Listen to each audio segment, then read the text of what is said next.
On the rap side, if you won't engage or are scared of the repercussions from engaging, I mean, I have to take it into account, but that don't affect how I feel about his music or him as an MC. Like, he's still him to me. And I think he was right to do it. J. Cole is one of the most personable people that you're ever going to meet. J. Cole.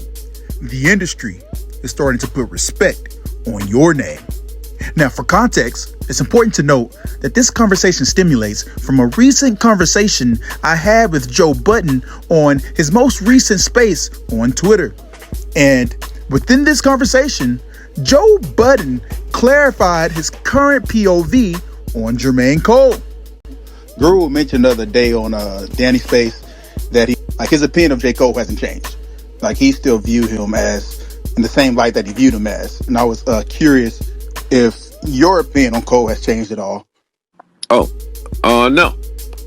My opinion hadn't changed on Cole. I never thought he was the battle nigga before you did that shit. That's a fact. That's a fact.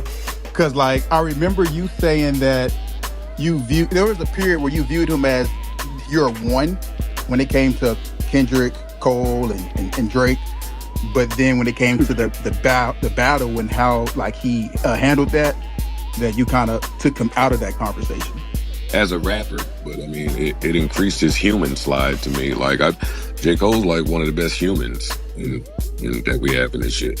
On the rap side, if you won't engage or are scared of the repercussions from engaging, I mean, I have to take it into account. But that don't affect how I feel about his music or him as an MC. Like, he's still him to me. And I think he was right to do it. He just probably shouldn't have put the 7-minute drill shit out and then did it. I mean, he probably should have just did it, but I think he was right. Who the fuck want to be involved in all this shit? This shit been going on for like over a year now. J. Cole is too peaceful with too much sage in the crib to want something to do with any of this. This shit is a fucking mess. You don't think the juice worth the squeeze, though? For J. Cole, no. What would he have gained? I would just think the constant notoriety, the constant conversation around him, and what that kind of means. Nah, there's nothing left to gain. It's not. There comes a point where there is nothing left to gain, and that'd be tough to pinpoint.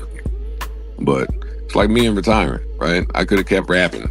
All that was left to gain was a few niggas saying, "Yo, you nice," versus whatever comes with it. Niggas hating, spending money, losing money, touring, talking to people you don't want to talk. It's just a mess. I think J. Cole is prioritizing mental health, and more of our favorite MCs should. Mental health should come before your skill set. And there you have it. Now, Joe Budden wasn't the only one championing Cole this past week. Guru, one of the most legendary engineers in music, he also took the time to share why the beef hasn't impacted the way he receives Cole's music. I don't ever think Cole was really about beef. Like, I think the thing was about him staying neutral and being like, I'm not with this beef thing. And I think it's just my opinion. I never talked to Cole or Eve about this, but it was just like, yo, take me out of this. This is different than just like, take me out of it. I think that's what Cole was saying. Does that take away from his pen? No, not at all. Like, if you was messing with Cole and you don't mess with him because of this battle, then I feel for you. You know what I'm saying? I'ma always champion Cole because his pen is incredible. And I was there for Cole when I was like, he was trying to figure it out. You know what I'm saying? And to watch him grab a whole generation. So that's just my personal opinion. I don't think you should take anything away from Cole from him backing out of the battle just because he's like, yo, I'm not getting in the middle of this at all. That's just my opinion. Y'all may have a different opinion. You know what I'm saying? But that's just my opinion. All right, cool. Because there's definitely a lot of people that don't feel. Yeah. But is that hip hop though? Is that hip hop? Yes, sir. Well, I will say that if you want to claim king, but I don't think Cole was ever claiming king. And there you have it. Now, if you want to hear the rest of that conversation, Danny from The Stop has it currently on his Patreon. I'll be sure to link it within this description. Also, if you would like to hear the full space in my conversation with Joe, Alpha Media has it posted on his channel as well. I'll be sure to drop that in the description. But let's get back to the topic. I think it's very significant that two of hip-hop's biggest voices are stating that the beef hasn't affected the way they receive Cole's music. I find it to be significant because originally, many people were saying they wouldn't be able to hear Cole's music the same because he elected to bow out of the beef. So to hear the complete 360 on this is fascinating, but I'm curious to hear what some of you think. Has your perspective on Cole changed at all since last year in the infamous beef? Or has your perspective on Cole and the way you received his music remained relatively unchanged? Let me know what you think in the comments. Now, I do want to pivot from the subject of this video for a brief second to highlight an interesting dynamic between Joe Budden and J. Cole when it comes to their music. Let's take a listen. At that point, I was like a huge Joe Budden fan.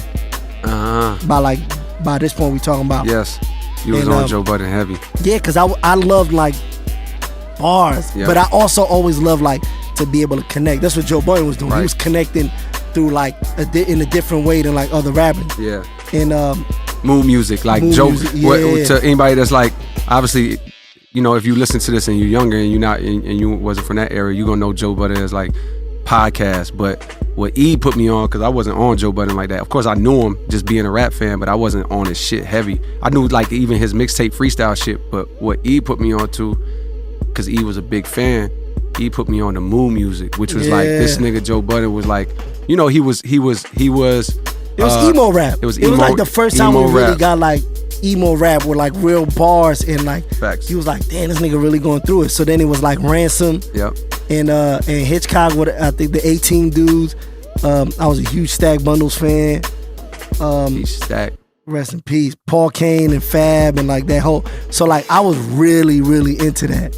And I remember, and obviously the pinnacle was like Jay and Nas. Yeah. And there you have it.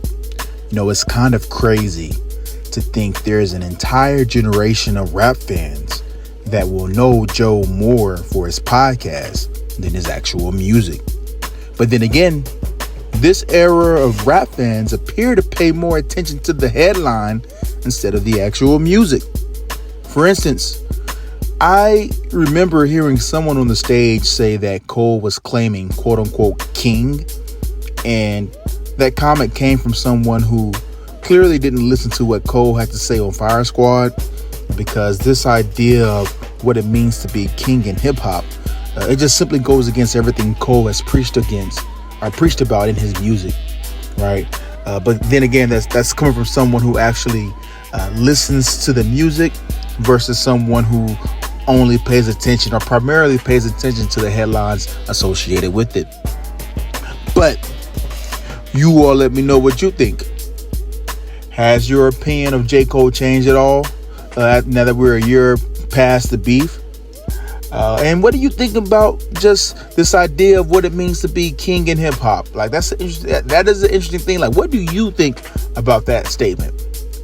But that's my video for today. Caleb from Twitter, signing out.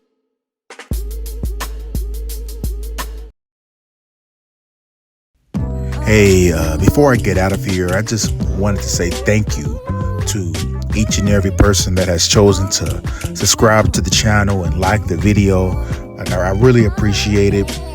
Because of all of you, this channel, we are now up to 933 subscribers. Like, yo, that's amazing, man. Like, it's not lost on me. I remember when this channel had less than 400 subscribers, and so thank you. I really appreciate it. Also, I want to say a special shout out to Danny from The Stop.